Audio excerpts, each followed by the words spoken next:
Yeah, I added some verses from then, so I got a few more verses for you guys today.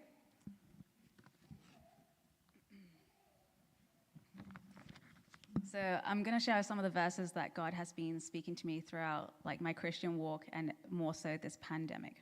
So 2 Corinthians 10 verse 5 is the main part, but I will read a couple of verses before that in two different versions as well. The weapons we fight with are not the weapons of the world. On the contrary, they have divine power to demolish arguments and every pretension that sets itself up against the knowledge of God. And we take every thought captive to make it obedient to Christ. And the CEV version. We live in this world, but we do not act like the people or fight our battles with the weapons of this world. Instead, we use God's power that can destroy fortresses. We destroy arguments and every bit of pride that keeps anyone from knowing God. We capture people's thoughts and we make them obey Christ. So as we look at what Paul says, we fight with the weapons that God provides, which has, for me, I realize, the divine power to break strongholds, to bring peace to my friends when they are in distress. And if I don't have this power, if I don't have these weapons, then how am I supposed to be there for the people that I care about? Where God is super selfless, I ought to be more like his image.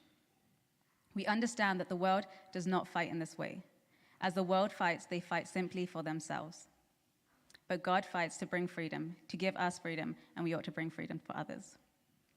Though it begs the question, how are we to receive the tools, or as it says, weapons? This year, I found it extremely difficult not just to blend into the world, to not just blend into the world. It's so easy to do as the world does and think the way the world does. I am grateful to be reminded that this is not God's will for us. So how do we receive the tools and the weapons that God has for us? So as it says in verse 5, take every thought captive. Through our daily worship to God, does he transform us into the likeness of his image? Being one in mind, I for sure know that my thoughts are not the thoughts that God desires for me to have. Not only God does not desire them for me, but I also do not desire to have them. But those thoughts seem normal, right? Everyone has thoughts that are not pleasing to God. Just because it's common doesn't mean it should go on. The way we fight is by going to God, spending time with him, and receiving those weapons to wage war. The world fights in a selfish way. However, it's imperative for us to encounter God daily, even several times throughout the day. I know that I need to go to him often. So that the Holy Spirit is the one that governs my mind in order for God to use me as his vessel. It's crucial for us to take time to come to God and put into practice the next verse I have for you guys. The next verse is Philippians 4, verse 8. Finally, brothers and sisters, whatever is true, whatever is noble, whatever is right, whatever is pure, whatever is lovely, whatever is admirable, if anything is excellent or praiseworthy, think about such things. I don't know about you, but having God control my mind is extremely difficult. We find it much easier to abstain physically from food, sex, money, etc. But what about mentally? What do we obsess about? I for sure know it's not God. I wish I could say it was.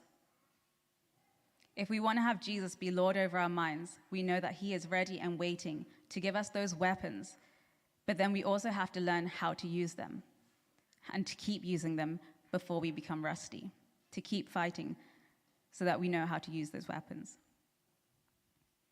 For a while, the goals I had placed at the beginning of last year were God-centered.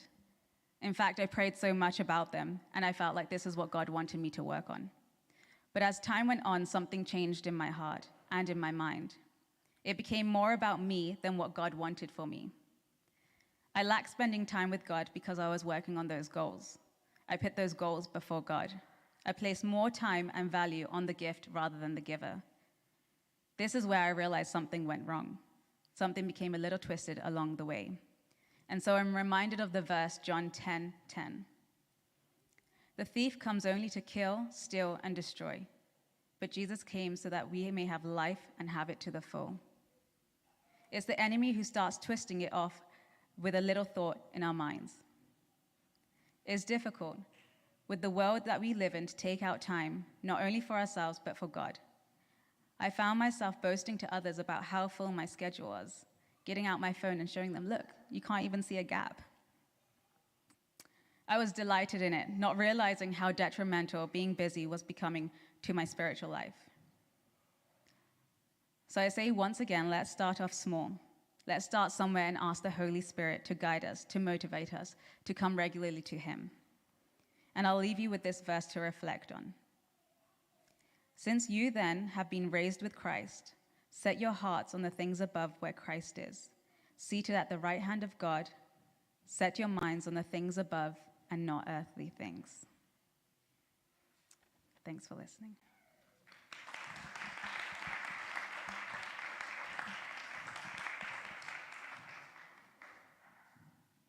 Thank you so much, Rujuni, for sharing.